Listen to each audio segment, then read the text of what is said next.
Назарбаев орнынан атып тұрып, орыс тілінде ұрысып берді. Ол орташа бойлы, бала күнінен спортпен айналысқан жігіт. Қолын көтере беріп еді, мен ұстап қалдым. Ельцинді ұрып жібермесін дедім. Халайық, бұл менің емес, дәл сол кезде Грузияның премьері болған Тенгиз Сигуаның сөздері болатын. Әңгімені басынан бастап айтып берейін сіздерге.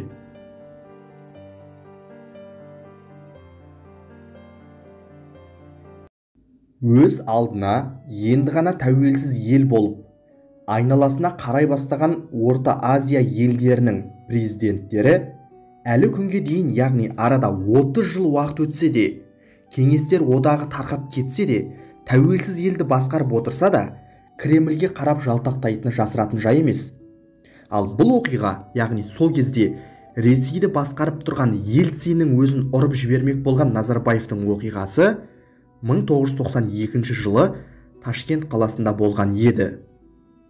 Былай қарасаңыз, әлемге әйгілі қылышынан қан тамған КСРО-ның тарағанына бірнеше жыл ғана болған. Өте сақтықпен қимылдайтын, әрбір қадамын аңдап басатын әккі саясаткер Назарбаев не себепті мұндай қадамға барды деп ойлайсыз?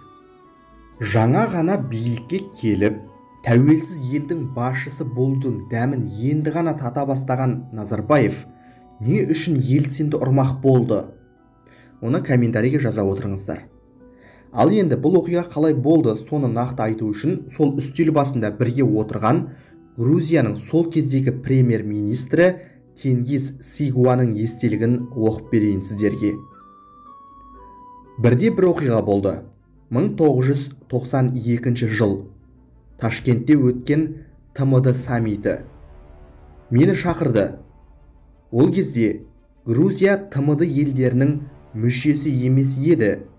Алайда мені кеңес үкіметі кезіндегі сұрақтар бойынша шақырды. Жиын біткен соң әдеттегідей мейрамханаға бардық. Бәрі отыр. Делегация басшылары сәл жоғары отырды. Ортада Ресей патшасы. Бір жағында Назарбаев отыр. Содан кейін мен, Тер Петросян, Армения және басқалары. Қарсы бетте марқұм Каримов пен Ресей премьері Гайдар отыр.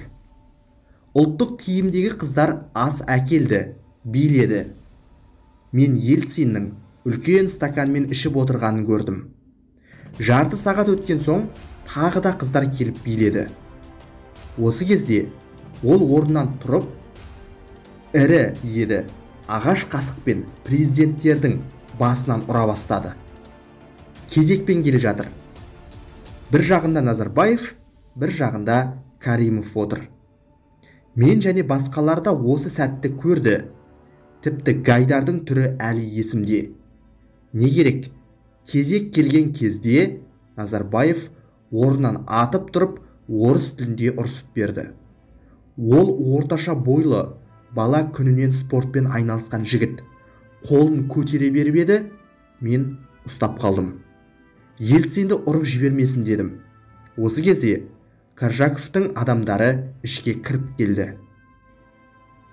Назарбаев та мінезді көрсететін жерде көрсете білген екен ғой. Сонда алды артын үнемі есептеп жүретін Назарбаев та саясатты уақыты келгенде ысырып қойып, нағыз ерлерше қарсыласуды дұрыс санағаны ма сонда? Мұның әрине жағымпаздыққа ешқандай қатысы жоқ. Себебі Назарбаев әлдеқашан биліктен кетті ғой.